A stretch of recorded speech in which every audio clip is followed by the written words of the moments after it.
And now, from beyond our dimension, this is the JeffMara podcast. Here's Jeff. My guest is Dr. Christopher Macklin, spiritual and metaphysical lecturer, author, and remote viewer who shares his insights into the fields of spirituality, health, wellness, and the paranormal. Today we'll be talking about taking your power back, opening your pineal gland, and the importance of maintaining a high vibrational frequency. Dr. Macklin, welcome back, and thanks for joining me. Jeff, thanks for having me. It was wonderful last time, and it's going to be wonderful again. So thanks for having me. Bless your heart. Well, Dr. Macklin, if you don't mind, can we start with your own personal journey of you having to regain your power? Oh, gosh. This is a little bit of a journey. But yeah, I'd love to share it with you because I think it gives people inspiration sometimes because, I'm in a brilliant, brilliant place. I love what I do.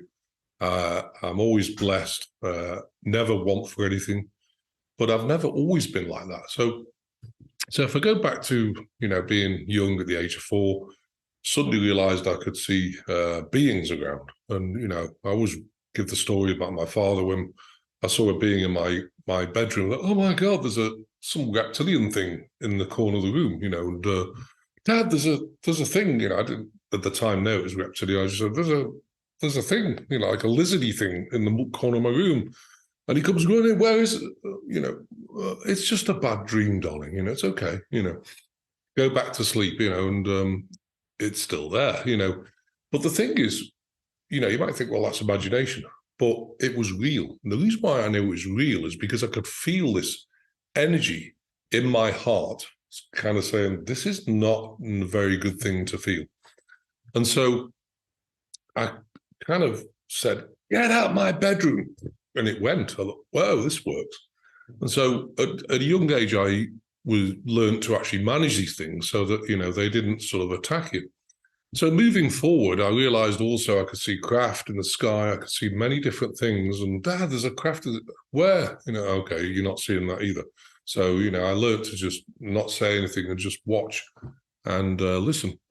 But as time moved on, my father wasn't the easiest person to navigate. He was, he's 87 now, but I quote him as a crabby old shit, But when I was younger, I was dyslexic and brilliant at maths, but dyslexic. And of course, in England, they judge you on if you're useless at English. So they put me in the remedial class. Even when I could do the first, second, and third groups maths, I was still in remedial. And eventually they put me up. But regardless of that, I left school and I was sponsored to do a degree, I always remember my father saying, you're too thick to get a degree.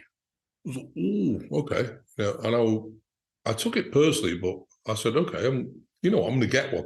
I don't care whether I pass it or not. At least I've tried. And so I got a degree. Too thick to get a master's. Got offered a place at Cranfield, which is a very prestigious aeronautical college. Too thick to get one of those.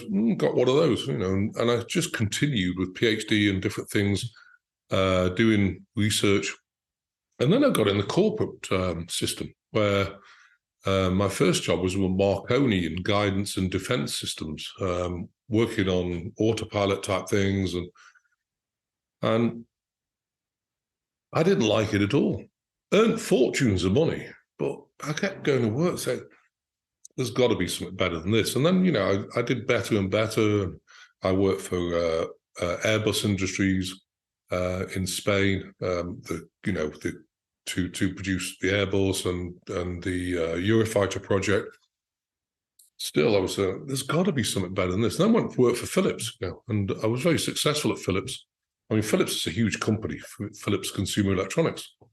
Didn't enjoy that either, and I thought there's got to be more to life than this. And then one day, everything went completely pear-shaped. I went completely, south. Marriage fell apart. Just couldn't get a job. And anyway, I had no money. I went bankrupt because I was refurbishing houses on the side, and then I got into an apartment building, which is 172 apartments. Oh, big mistake. way outside my league, but I thought I could do it. Of course, nah, God had other ideas. So let's take your bank up. So within 4 weeks, everything collapsed. I ended up living out of a car, thrown out my house. And I remember I knew someone in Manchester, and he let me borrow his sister's apartment for about 4 weeks. And, so I stayed in that for a bit. And at the time, I was going through all this emotion. Like, I've worked for 21 years, had all this money, and it's all gone, millions of pounds, And I said, God, what's going on? And they said, it's the right time. What do you mean it's the right time? It's the right time. You'll see. I did see, but it just took a while. But I think what happens is when these things collapse, most starseed people who come here don't fit in this world at all. Like, you go to work, you can't stand being in a corporate system. You've got talents which maybe you haven't recognized at the moment. And so when I went bankrupt, it took me a while to get out the powerless victim. Where was me? God, why do you do this?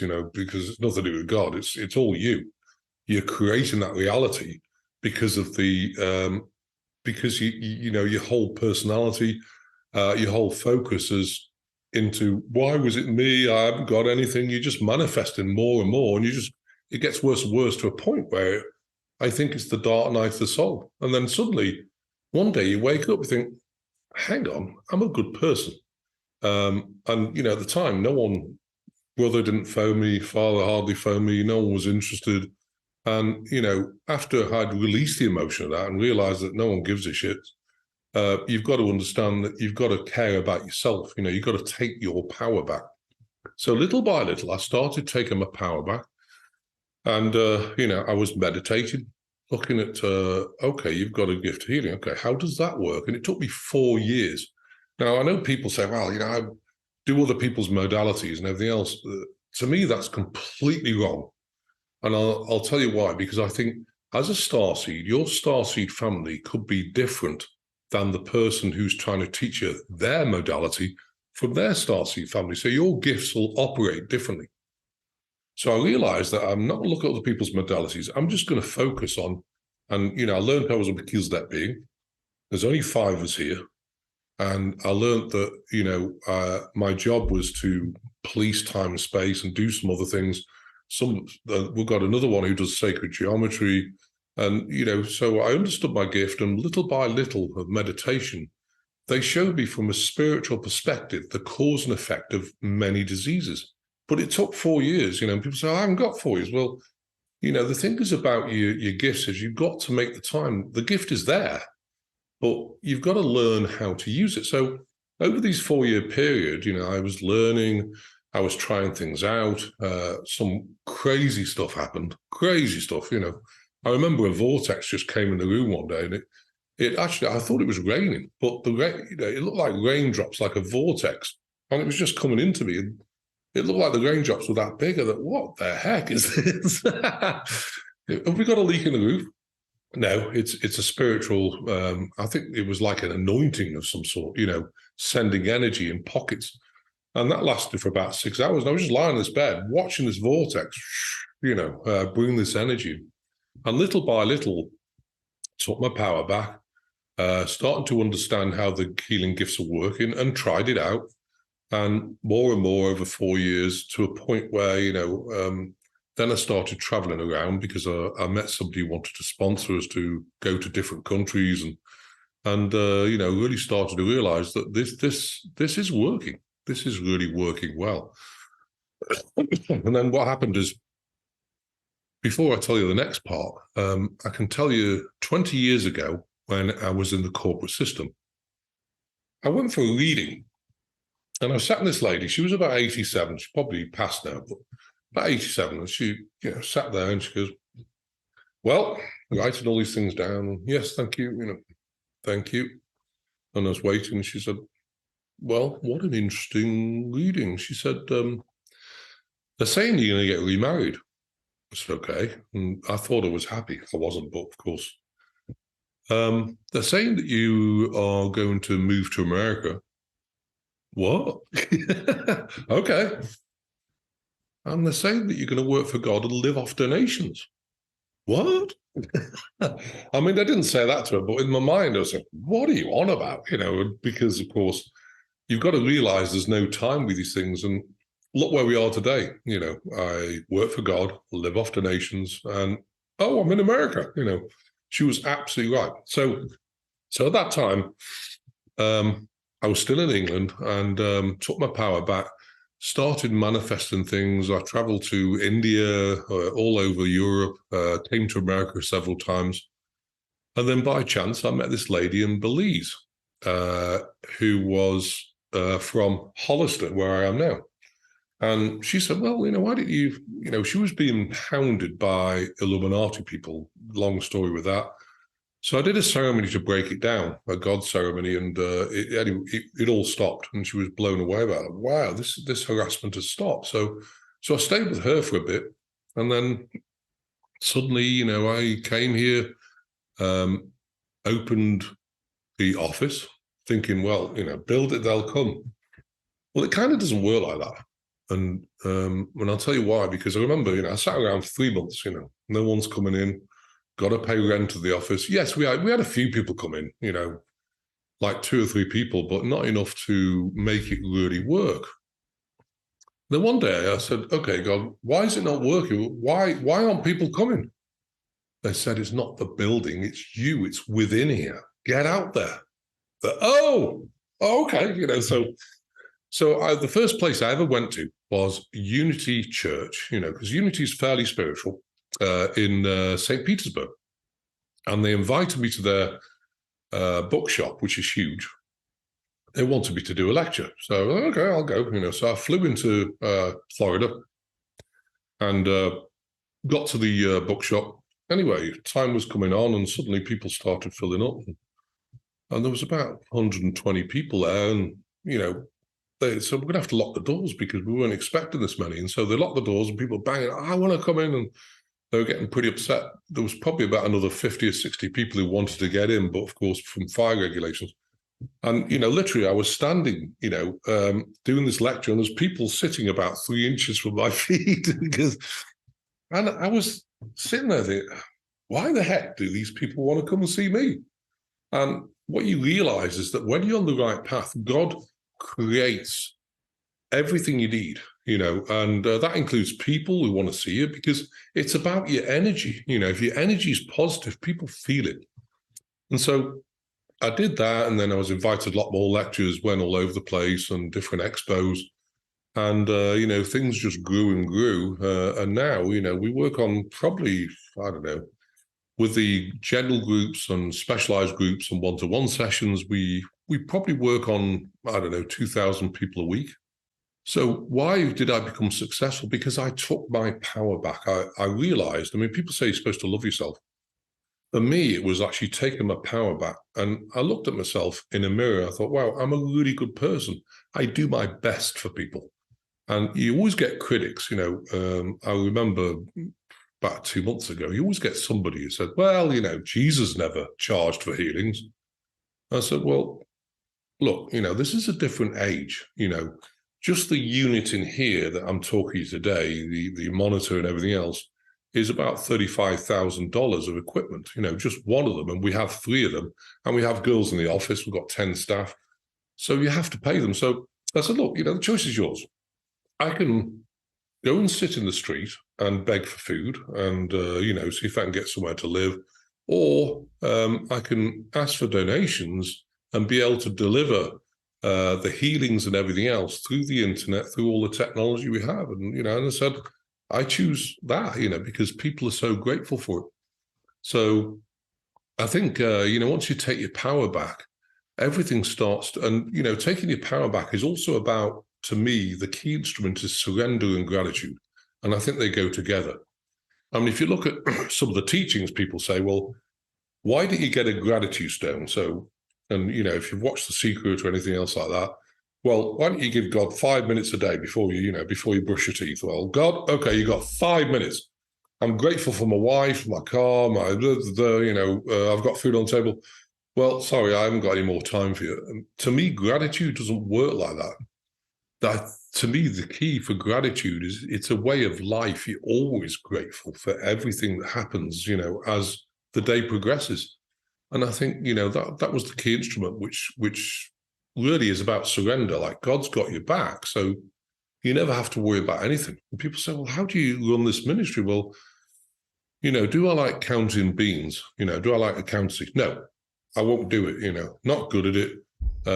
So I pay the accountant $18,000 a year and they do the whole thing. I've got an IT guy. He charges $100 an hour. Do I want to do the IT? No. Can I do it? Well, of course I can. And people say, well, why don't you save money and do it yourself?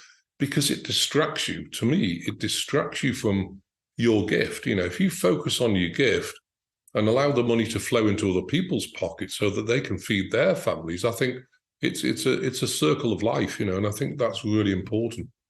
So really surrender is God's got your back, Look at the gratitude of what you do have instead of you don't. I see so many people say, well, yeah, but I just can't afford that, Oh, you just blown it again, How do you mean you can't afford it? You've got everything, all the abundance God has. All you have to do is refocus your mind on, well, thanks, God, for the blessing that I can go and buy that car or can do something. And, the universe will create that reality.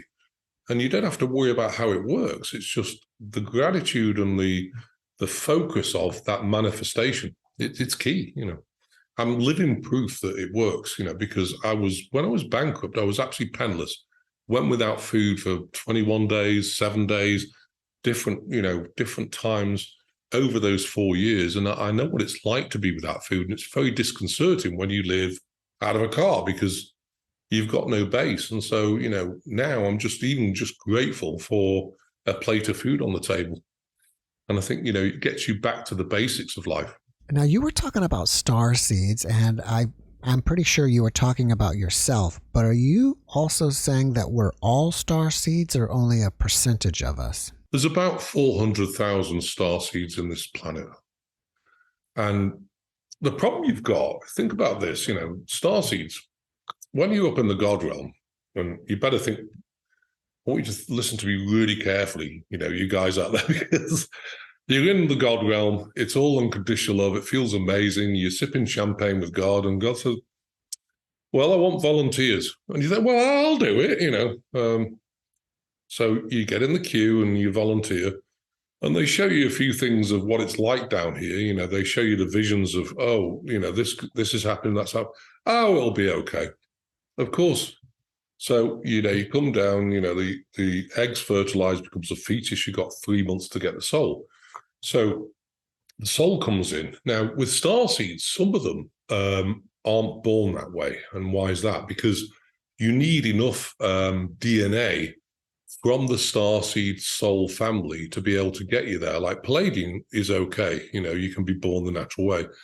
With Melchizedek and with Actorian, they tend to be spliced at birth. So the mother will be abducted and they implant enough DNA to create you, so your soul can actually interface the body.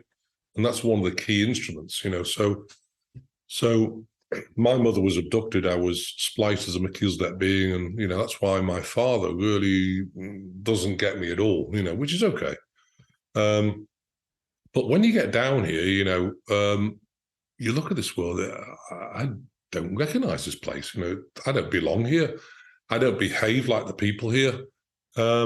And, you feel very, very different and very alone. And that's the sad thing about starseeds is that, sometimes they don't realize that they're very different. So don't try and behave like everyone.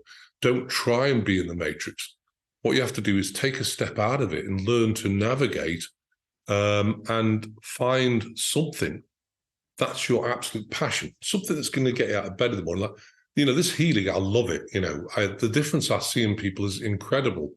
And, your gift is something where if you're a starseed, you've got a natural gift, whatever it is, whether it's chefing and cooking, whether it's, painting, sculpturing, healing, all these things I believe are healing. Even eating food, it could be really healing. Because if you make a beautiful dish, when you eat it, it hits the spot. You think, oh my God, that's delicious.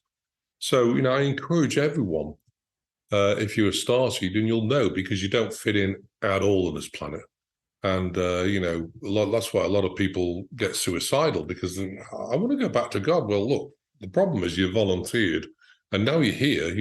Once you take your power back, you'll find that, you'll want to get out in the world and do some good and really help people. And that's one of the keys. So, yeah, 400,000 starseeds, but they're really, with the entities here and with the reptilians here and Luciferians here, they really attack starseeds really badly because they don't want you to grow. They don't want you to get your vibration up and take your power back. So that's something, you have to realize. And that's why we have Melchizedek, in quotes, prayers, or I call them maps of intent, to keep these things out and keep them away and stop spiritual attacks. And eventually they give up and they say, well, you're too much hassle. Let's go bother somebody else, and it's a spiritual battle, to make it through this.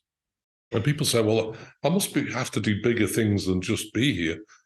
To me, just being on this planet as a starseed is like, wow, you're still alive. You're doing amazing.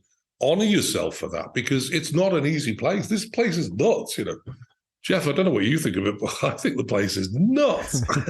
Well, there are a number of guests, or at least a number of commenters in the videos, that will say, I'm not coming back after this time. Well, and that's their choice. We're doing it. One of my main reasons, yes, for healing, that's fine. And, I know my past lives last 4,000 years, and who cares what they are? What matters is what you actually do right now, because we've been training. All starseeds have been back for the last 4,000 years backwards, and then they burn to the stake or something, and then they come back, and don't know what you're thinking, but hey, they came back.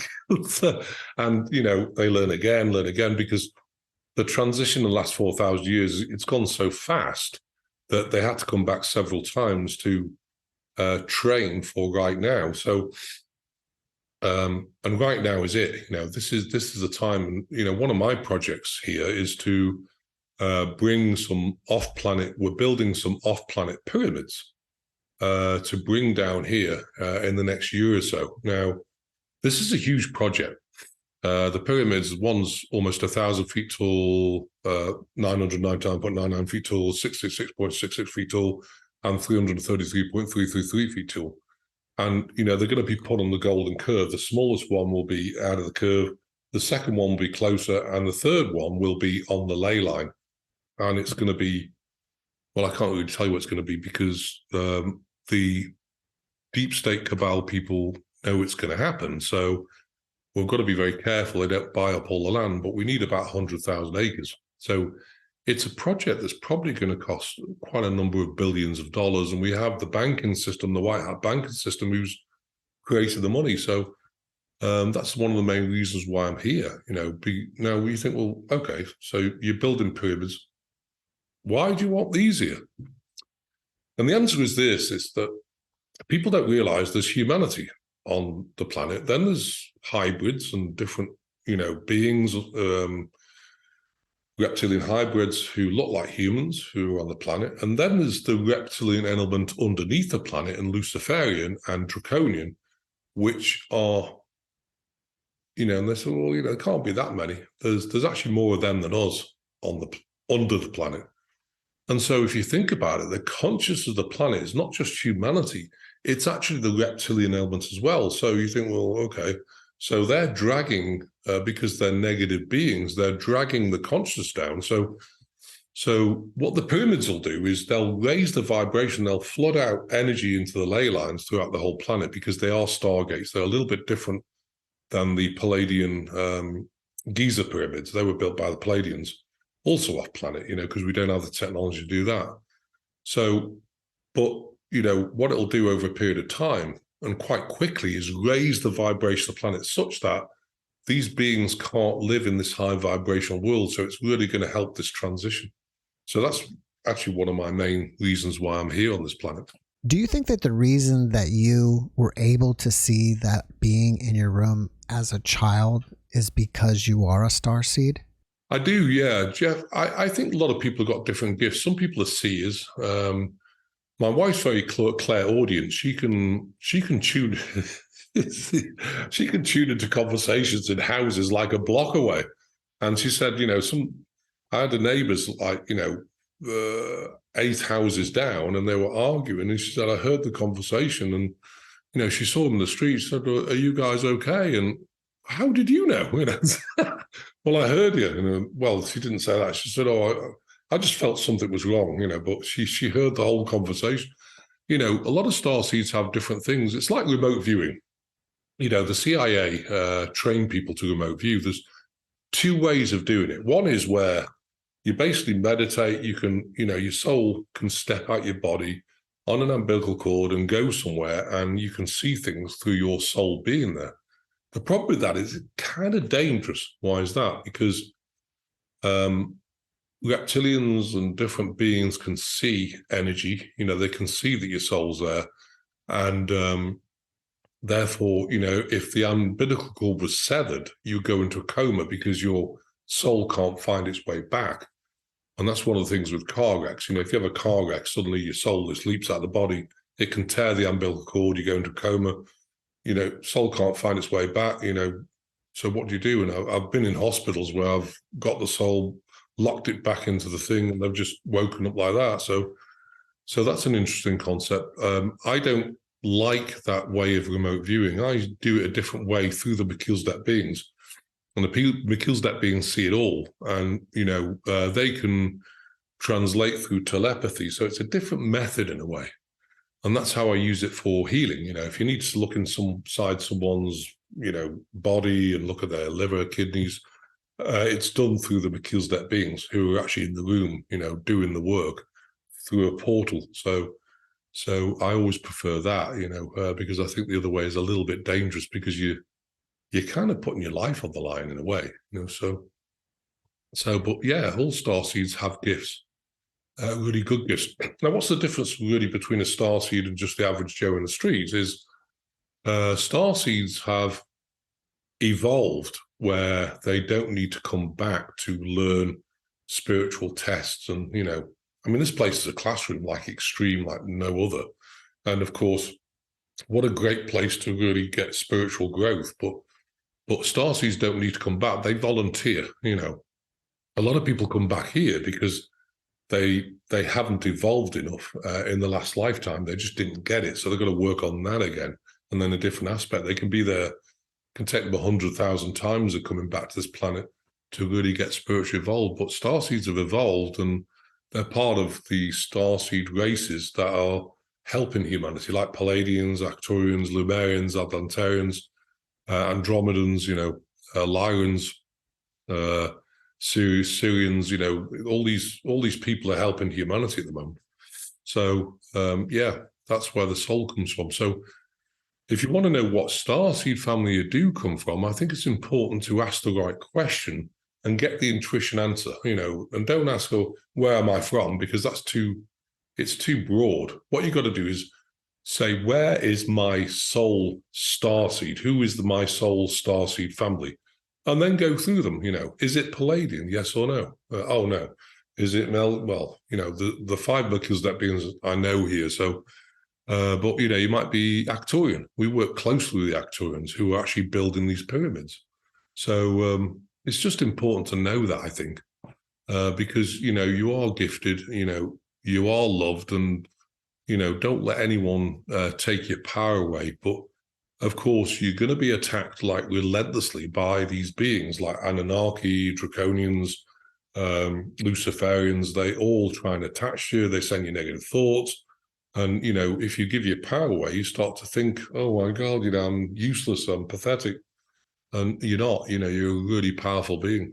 So far, some of the ways I believe that you described to get your power back is through meditation, through expressing gratitude, and through surrendering, which I think what you're saying is either surrender to God and or the universe, if even they're not both the same thing. Are there any other tips that you can help us to get our power back? You've got to work on emotion. Human beings, including starseeds, whoever, we're ingest way, way, way too much emotion, hundreds of thousands of layers. And especially starseed people, because you're not integrated into the family, because they don't recognize you, because there's a good chance you've been spliced in at birth, so you don't really have the DNA of them completely. I think, they're going to be very different. They're going to, and starseeds tend to choose families also, which will challenge you. Like my father, like I say, I don't know what to tell you. He's a crabby old shit, he's always been negative towards me. He's always berated me. You never listened to me. Well, I'm glad I didn't, because, and now I think I'm grateful for him for being like that, because it poked me and got me to really show up and take my power back and do things which I probably would never have done had he not been like that, because if someone says, oh, you're too thick, imagine your father, Jeff, you're too thick to do podcasts. You should just, he said, well, you know what? I'm going to do it, and that gives you the inspiration. So I thank him for that, Do you think that star seeds are actually changing the DNA of humans? The starseed family helped create the human being with 57 different strands of DNA. And it's got Palladian DNA, it's got Arcturian DNA, it's got all the DNA. But that's why, like I say, with starseeds, you can't just go into a normal human body because there's not enough DNA from that starseed family. I've got 84% Melchizedek DNA. One thing that's different about my body is my heart is very large. And I often wondered, I remember doing the scan one day. I said, oh my God, I think you've got end-stage heart failure. I said, nah. And I said, well, maybe you're a big guy, because of course, hospitals, your heart's got to be that big. Even if I'm 6'5" and, I'm really big boned, I weigh quite a lot. I'm not overly fat. I've got a bit of a paunch, hasn't everyone when they get older? Who cares, but my, they said your heart's, well, I've never seen a heart this big, and I said, well, whatever. Anyway, they kind of agreed that, oh, maybe it's outside the norm because you're a big guy and everything else. And, I also have, from a past life, I have a lot of cysts on my head, which are actually, weirdly enough, connected together. And, I remember a surgeon just taking a few off, on the front just to tidy it up. And he said, he was blown away. He goes, oh my God, these things are connected together. I said, don't worry, it's a long story. So, there's different things maybe about your body which aren't going to be normal to, the average human being, but who cares, I think the way to really take your power back is to look at what's happened with your family, because there's probably been a lot of trauma, that has with me.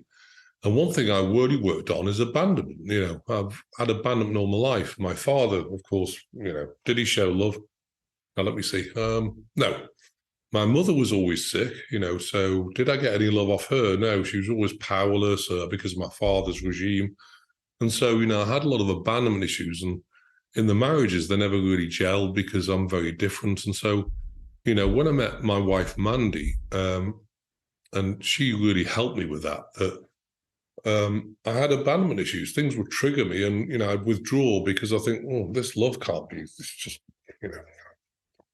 it can't be love because I've never experienced it before. And it was just took me a while to actually understand and, integrate with it and accept it, and I think that's really important. So I think what you have to do is, if you get triggered by things or anything else, my advice is, instead of reacting, go into another room. If you're getting triggered, oh, give me a minute, and I'll be back in about 5-10 minutes. Go in another room, close the door, sit there, and close your eyes and look at where this emotion is. Why are you being triggered? And if you sit there for a bit, as you calm down, you think, well, it wasn't that bad. Hang on. Why did I get so triggered because of that? And, it'll be nothing. It'll be just maybe some silly comment that someone made and you got so upset by it, you internalize it. But when you sit there and think, but it's not that bad. It's okay. Oh, it's coming from my abandonment issues because I've never been loved. And so then you can feel into that and you can transmute the emotion. Don't stuff it down.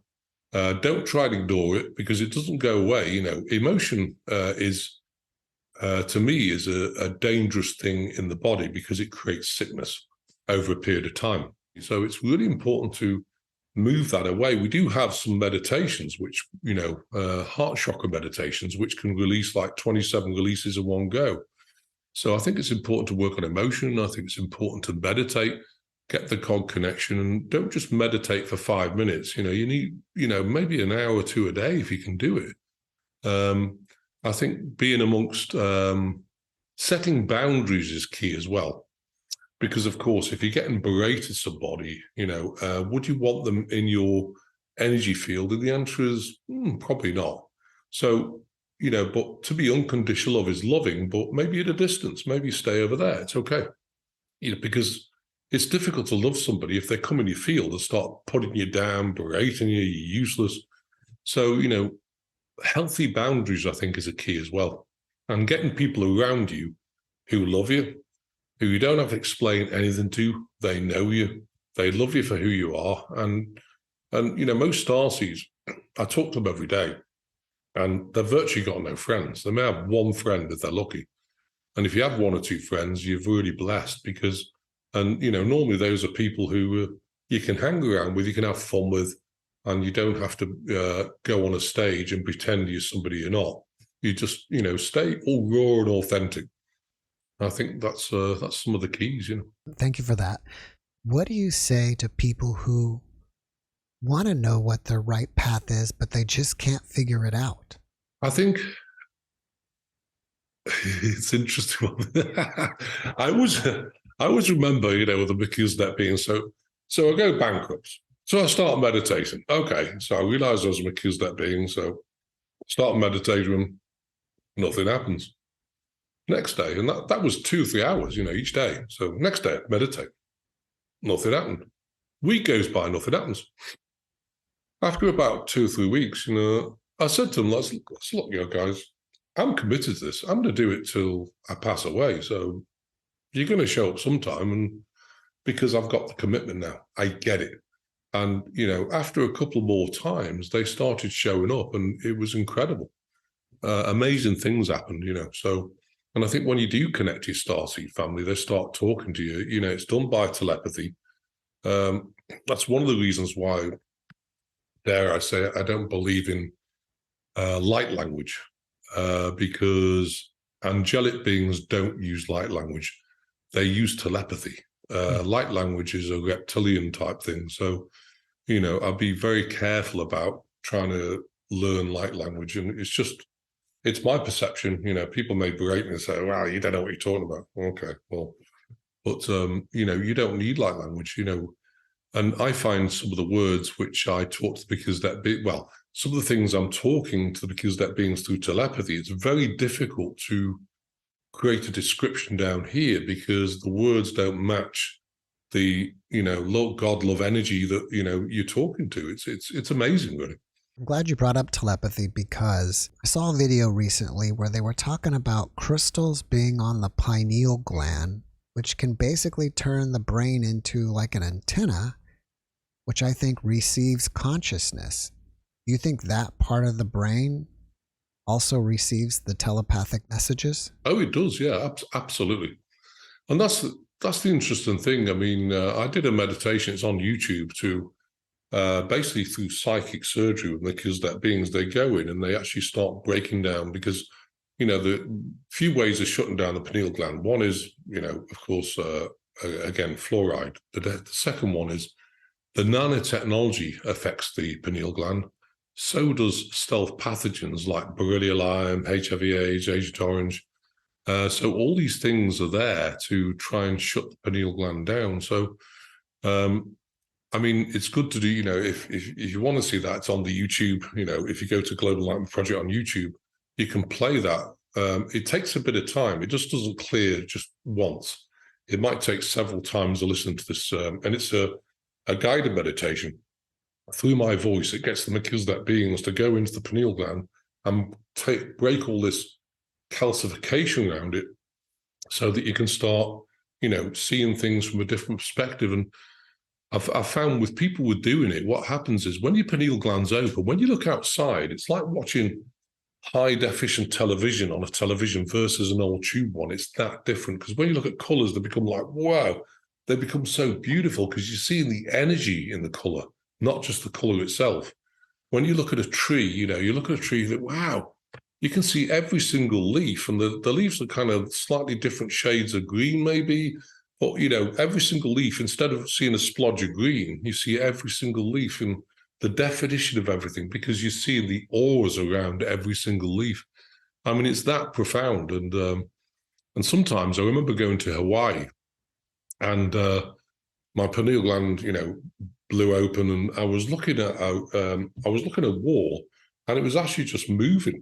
And I was looking, well, wow, it's on the move, because everything, everything's energy, everything's vibration, and it was just incredible, And it's a beautiful planet. When I think planet Mother Earth herself, Gaia, is a beautiful, beautiful planet. What's happening on the surface of the planet, it's not so beautiful right now, but things change, and we'll get there. That's why we're here, to make a difference.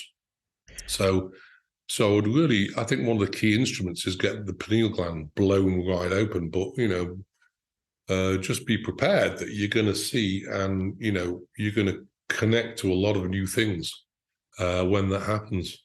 So are you saying that you open the pineal gland with meditation, or do you do breath work and exercises with it? You can do breath work and exercises. It helps.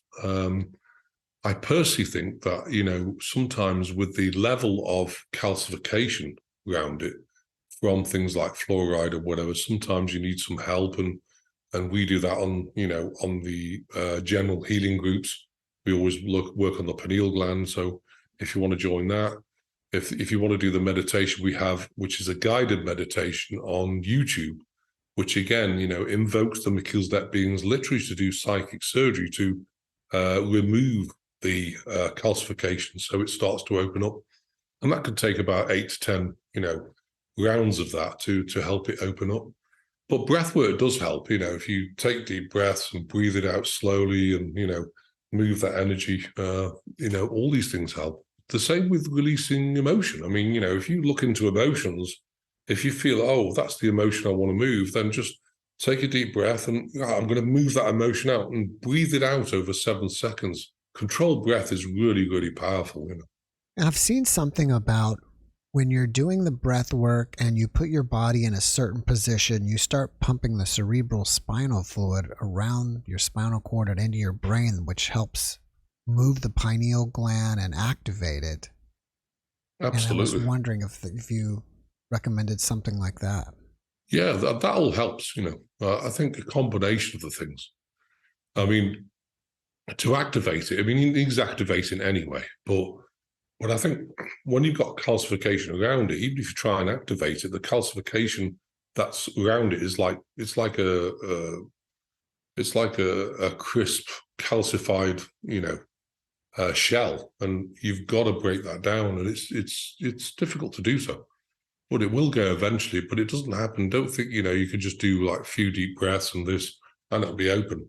It takes a bit of time. It takes work, and I think that goes with everything. To really get your vibration up, it takes a lot of inner work. It takes a lot of strength, courage, taking your power back. And, but once you've done it, you'll never look back, because you'll never have any fear again. Believe it or not, I don't fear death. I don't fear anything, I fear absolutely nothing. And it's interesting because people say, well, what is absolute faith? And to me, absolute faith is, and this is extreme. So, say someone breaks in your house and they're pointing a gun at you, and you're sitting there, and, well, now you can, and again, if you look at it yourself, if you have absolute faith, you can turn around to that person and say, do you know what? You can't touch me with that, full stop. There is no doubt. And then with that absolute faith, the universe will create a reality where you won't be shot. Maybe the gun will jam, or maybe the guy will have a heart attack and pass and, collapse, or, maybe they'll fire the gun, but they'll put a shield around you that it'll just rebound. Whatever it is, if you have absolute faith, you will not die from that event. But if you say, oh my God, he's going to shoot me, I'm going to die, you'll create that reality. So to me, it's like almost committing suicide by not having absolute faith. And, so I think that's an important thing. Absolute faith is absolute. There's no, well, yeah, I've got absolute faith, but there's no buts. You either have it or you don't. And there's actually I don't think many people on this planet have that absolute faith, because it is something you have to achieve by growth. It's not just done by, oh, well, yeah, I've got absolute faith. Well, when you're put in a life or death situation, that shows, do you have absolute faith or not? So, and I've been in life or death situations. Well, actually, I've had events of 289 times to try and take me out, including I was dusted with a bioweapon probably 6-7 years ago, and it collected here. I'm trying to work on that at the moment to get rid of it.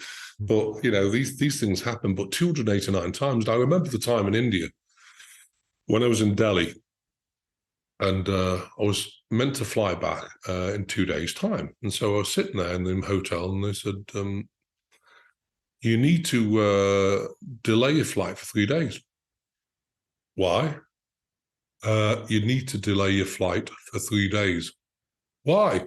Just delay your flight for 3 days. Okay, God, I'm listening to it. So I delayed it for 3 days. On the morning I was meant to, get on the plane never took off. What happened is it started down the runway and then never took off. It blew up at the end of the runway and killed everyone on board. And I said, well, was that meant for me? And they said, yeah. So, these events do happen, but as long as you listen to the guidance, you'll never be affected by anything.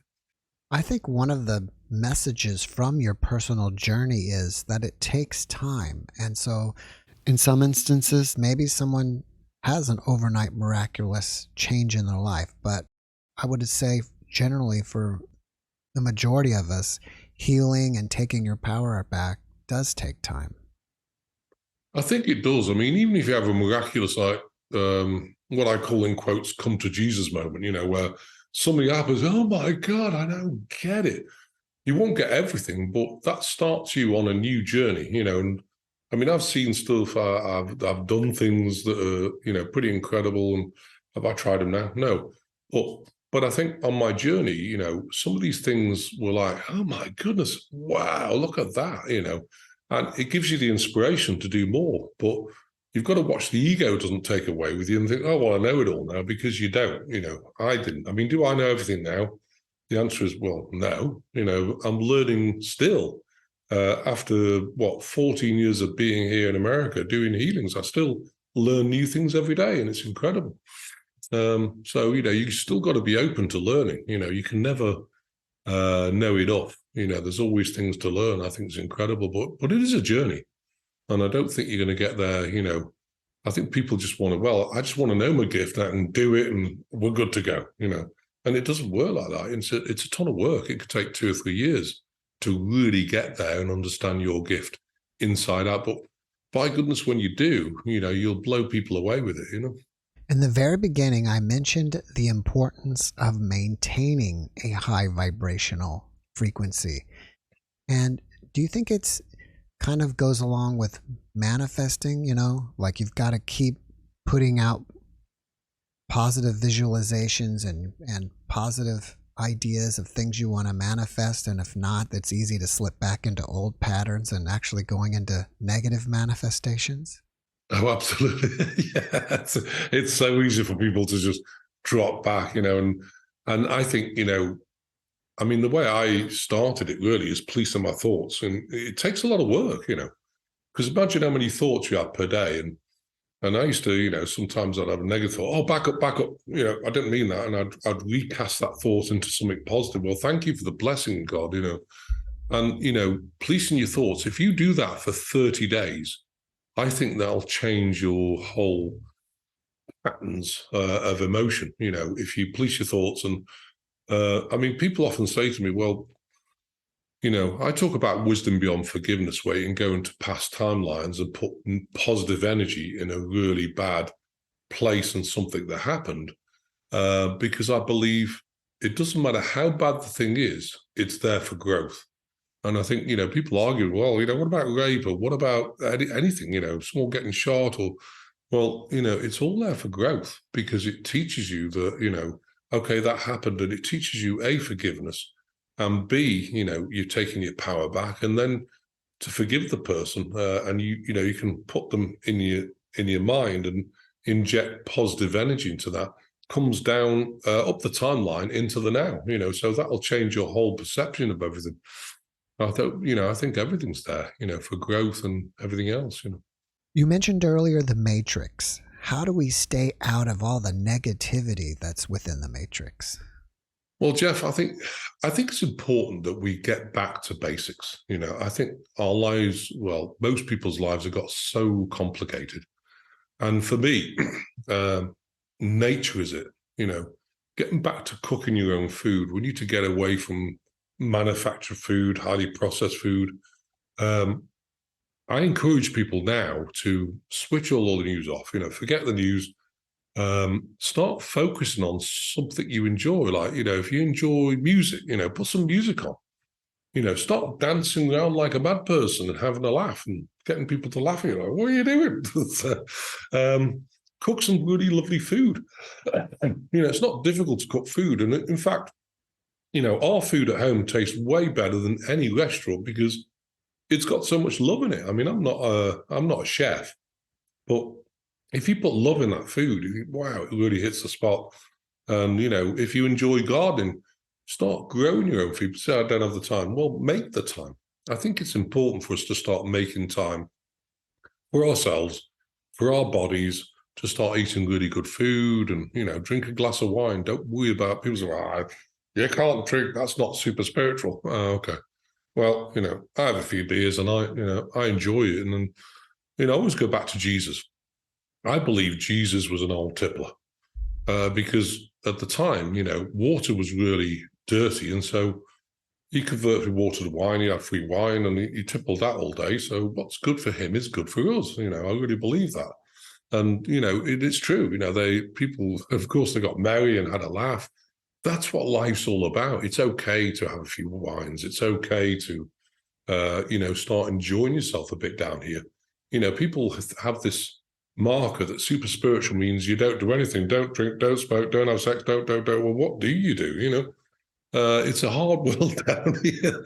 Have a laugh, get the endorphins flowing. I really encourage that. But also get back to nature. One of the things that we have is we're building a house in 42 acres near the Arkansas border, but still in Missouri. Now, it's got cabins there. And every time we go there, if I get have a really hard day where I feel I've got a lot of energy and, maybe a little bit anxious or maybe you're feeling the collective angstiness, and people do. Like sometimes you can wake up, you think, wow, I've got a brick in my chest or I've got a little bit of heart palpitation.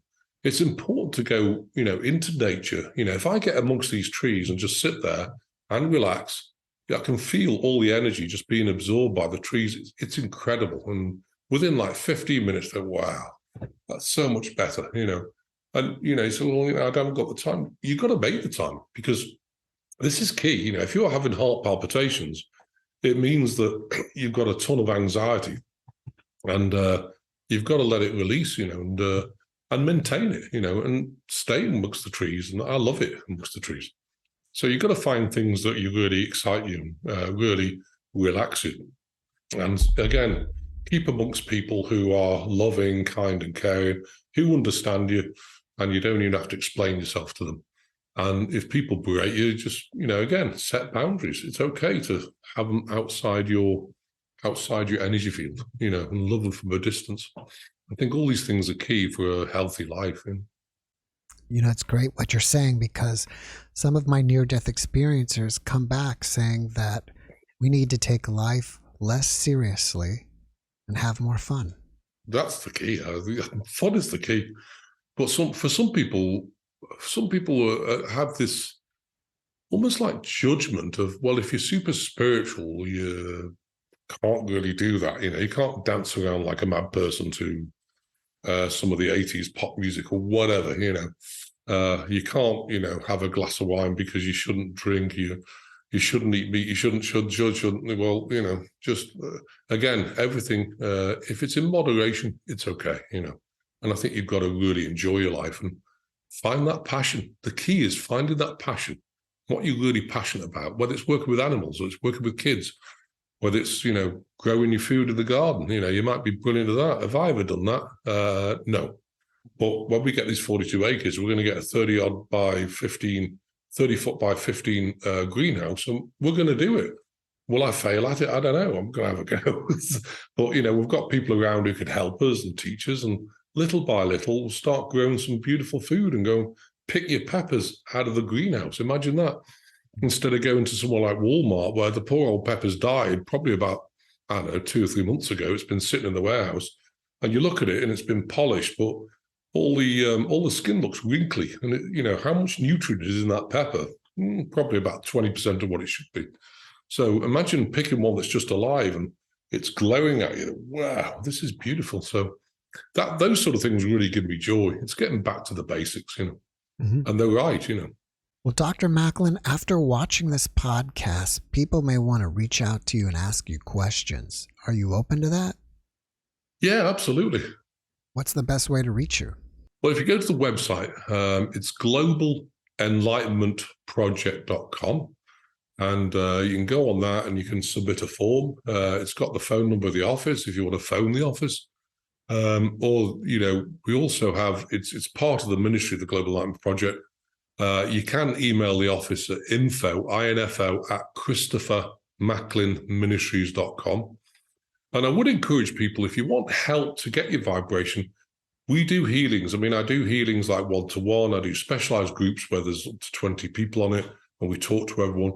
And then we do a general healing 3 times a week, and that's 9 a.m. Monday Central Time, 5 p.m. Thursday, and 11 a.m. Saturday Central Time. And we do that every week. And, it's by donation. If you don't have any money, please come on. Look, I've been there. I've got the T-shirt of having no money, and that's why I do it, because, to me, it's so important to me that everyone gets a healing, regardless of got money or not, because I want everyone to get help for growth. So you just come on them, register for them. It's also on YouTube at globalenlightenmentproject.com, and it's also on Telegram at globalenlightenmentproject.com. It's live there. So, and on Facebook as well, globalenlightenmentproject.com. So there's plenty of ways to come on and, experience the healings. I think it'll really help. If you want a one-to-one session, great. If you want specialized groups, that's great. And, we do have a protocol to get rid of nanotech and stealth pathogens if you need that as well. So yeah, more than happy. Is your YouTube channel also called Global Enlightenment Program? Global Enlightenment Project. Yeah, absolutely. All right. What kind of content are you producing there? All we're doing is the healings, and that's all. And there is a pineal gland cleaning, meditation, which if you want to go to that, a lot of people have gone to it and used it probably about, between 10 and 15 times. And it does invoke the Melchizedek beings to basically just break down any calcification. And that's really helped a lot of people as well. So it's there, it's free. Please take advantage of it. Before we finish up, can you leave us with one more positive message? Yeah, don't forget, you're, starseed or not, you're a very, extremely powerful being. And don't give your power away. If you're getting negative thoughts, if you feel like you're schizophrenic, look, if I went to a psychiatrist, I said, oh my God, you've got ADD because, and that's another thing I want to point out. Attention deficit is this, where in starseed people, they tend to, go in the ethers and, look beyond this world sometimes, and then their attention isn't focused down here. And people say, well, you've got to get more grounded. I disagree with that. My opinion is that I spend about 12 hours in the ethers because I'm working with Melchizedek beings, working with people doing healings. So my belief is that you have to have a careful balance between reprieve of being down here and getting some reprieve of the ethers where you can feel the love energy and everything else, and then coming down and being present and doing work here as well. I think there's always a balance. I don't believe you should be grounded completely because it's almost like putting yourself back in the matrix, So I think a good balance between, ethers and down here. And I think, but you're extremely powerful being. As soon as you take your power back, don't allow these entities, these reptilian elements to attach to you. We have the prayers on the website, lots of prayers. Have a look through them. There's ones to remove manipulation from your electronic devices. the most powerful prayer we have is the 27 esoteric Merkabah field prayer. And that's on the website. If you say that 3 times a day, that will keep these reptilian elements out whilst you manage to raise your vibration. And like I say, if you want to come on the healings, more than welcome. We welcome everybody. Christopher, thank you for that message. And thank you again for being my guest. Thanks, Jeff. And thanks for having me. Bless your heart. It's been wonderful. All right. Have a great evening. And you, bless you. God bless you. Thanks for watching the JeffMara podcast. I really appreciate you. Another way to show support is through YouTube memberships. And if you do, there are loyalty badges and other perks depending on your level of membership. All you need to do is click the join button underneath the video to find out more. Thank you for your support.